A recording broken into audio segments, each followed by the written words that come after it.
I'm Dana, number 52. The speech is Manal, al-Sharif, a Saudi woman who dared to drive. I am freshman. Allow me to start this talk with a question to everyone. You know that all over the world, people fight for their freedom, fight for their rights. Some battle oppressive governments, others battle oppressive societies. Which battle do you think is harder? Allow me to try to answer this question in a few coming minutes. Let me take you back 2 years ago in my life. It was the bedtime of my son Abudi. He was 5 at that time. After finishing his bedtime rituals, he looked at me and he asked a question. Mommy, are we bad people? I was shocked. Why do you say such things, Abudi? Earlier that day, I noticed some bruises on his face when he came from school. He wouldn't tell me what happened. He was ready to tell. 2 boys hit me today in school. They told me, we saw your mom on Facebook. You and your mom should be put in jail. I've never been afraid to tell Abudi anything. I have been always a proud woman of my achievements, but those questioning eyes of my son were my moment of truth. When it all came together, you see, I'm a Saudi woman who had been put in jail for driving a car in a country where women are not supposed to drive cars. Just for giving me his car keys, my own brother was detained twice, and he was harassed to the point he had to quit his job as a geologist, leave the country with his wife and 2-year-old son.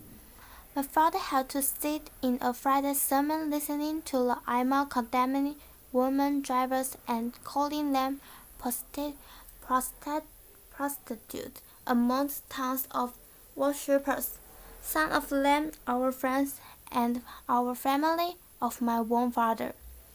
I was faced with an organized defamation campaign in the local media combined with false rumors shared in family gatherings, in the streets and in schools. It all hit me. It came into focus that those kids did not mean to be rude to my son. They were just influenced by the adults around them. And it wasn't about me. And it wasn't a punishment for taking the wheel and driving a few miles. It was a punishment for daring to challenge the society's rules. But my story goes beyond this moment of truth of mine. Allow me to give you a briefing about my story. It was May 2011, and I was complaining to a work colleague about the harassment I had to face trying to find a ride back home, although I have a car and an international driver's license. As long as I have known, women in Saudi Arabia have been always complaining about the ban, but it has been 20 years since anyone tried to do anything about it. A 1 generation ago. He brought the bad news in my face, but there is no law banning you from driving. I looked it up, and he was right.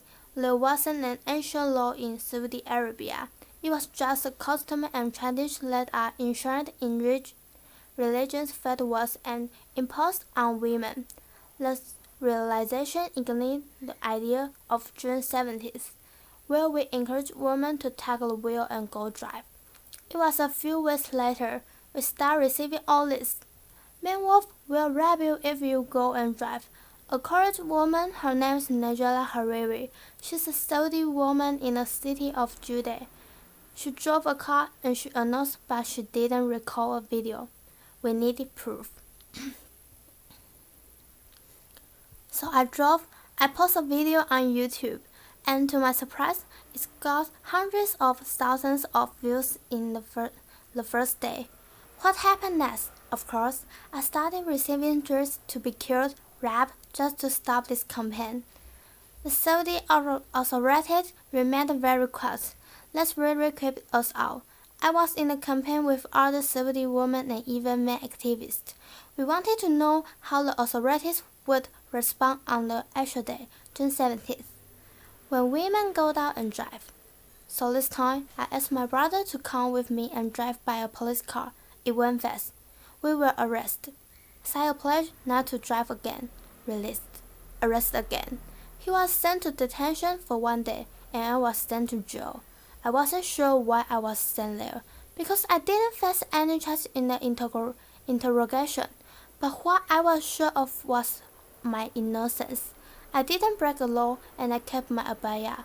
It's the black cloak we wear in Saudi Arabia before we leave the house, and my fellow prisoners kept asking me to take it off, but I was so sure of my innocence. I kept saying, "No, I'm leaving today." Outside the jail, the whole country went into a frenzy, some attacking me badly, and others supportive and even collecting signatures in a petition to be sent to the king to release me. I was released after 9 days. June 17th come. The streets were packed with police cars and religious police cars, but some 100 brave Saudi women broke the ban and drove that day. None were arrested. We broke the taboo. So I think by now, everyone knows that we can drive. A woman are not allowed to drive in Saudi Arabia, but maybe if you know why. Allow me to help you answer this question. There were this official study that was presented to several councils. It's the consultative council appointed by the king in Saudi Arabia, and it was done by a local professor, a university professor. He claims it's done based on a UNESCO study, and the study states the percentage of rape, adultery, illegitimate children, even drug abuse, prostitution in countries where women drive is higher than countries where women don't drive.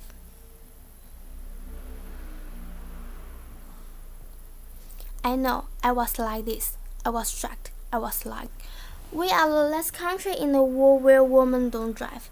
So if you look at the map of the world, the only leaves 2 countries, Saudi Arabia, and the other society is the rest of the world.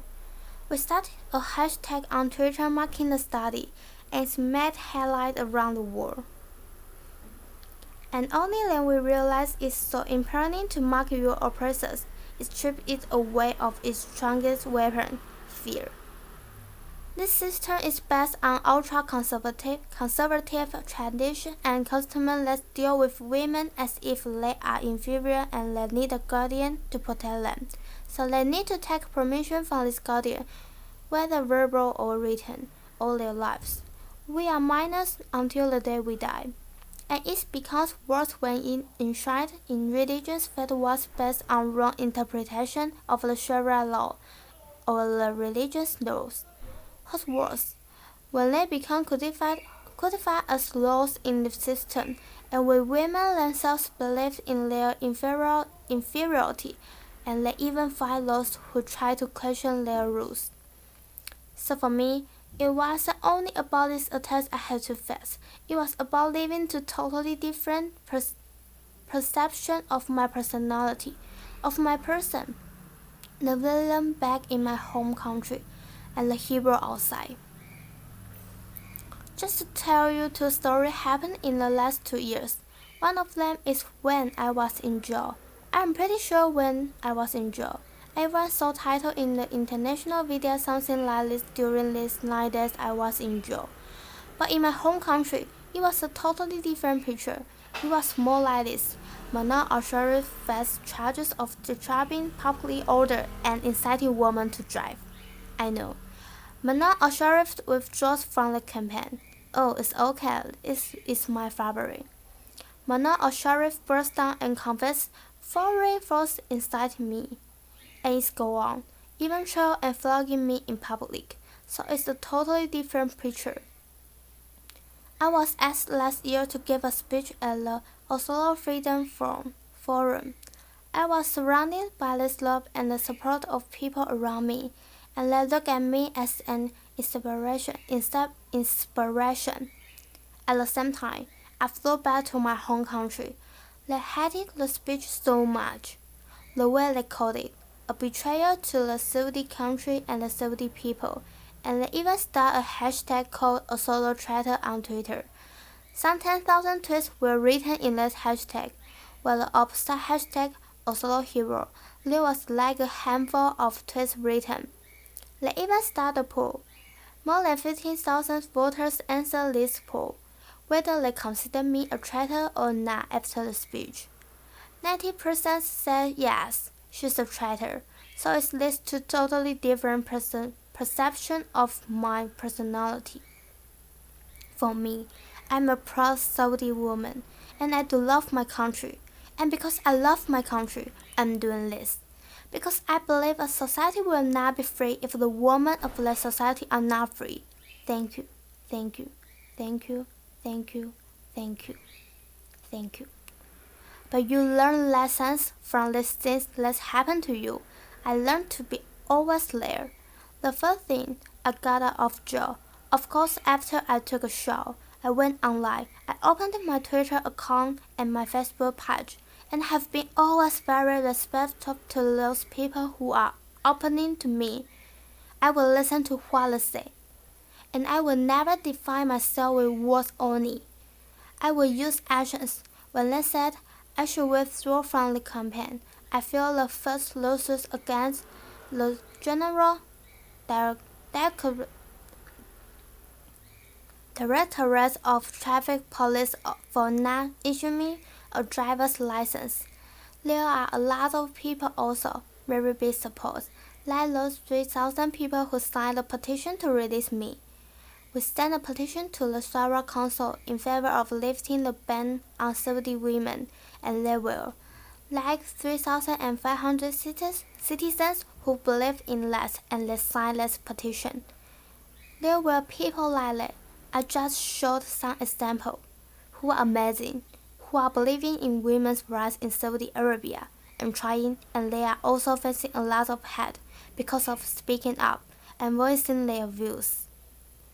Saudi Arabia today is taking small steps toward enhancing women's rights. The Shura Council, that's appointed by the king, by royal decree of King Abdullah. Last year, there were 30 women assigned to that council, like 20% of the council. At the same time, finally, that council, after rejecting our petition 4 times for women driving, they finally accepted it last February. After being sent to jail or sentenced election or sent to a trial, the spokesperson of the traffic police said, "We will only issue traffic violation for women drivers." The Grand Mufti, who is the head of the religious establishment in Saudi Arabia, he said it's not recommended for women to drive. It used to be haram, forbidden, by the previous Grand Mufti. So for me, it's not about only the small steps, it's about women themselves. A friend once asked me, she said, "So, when do you think this women driving will happen?" I told her, only if women stop asking when and take action to make it now. So, it's not only about the system, it's also about us women to drive our own life, I'd say. So I have no clue, really, how I became an activist, and I don't know how I became one now. But all I know, and all I'm sure of, in the future when someone asks me my story, I will say, I'm proud to be amongst those women who lived the ban, for the ban, and celebrated everyone's freedom. So the question I start my talk with, who do you think is more difficult to face, oppressive governments or oppressive societies? I hope you find clues to answer that from my speech. Thank you everyone. Thank you. Thank you.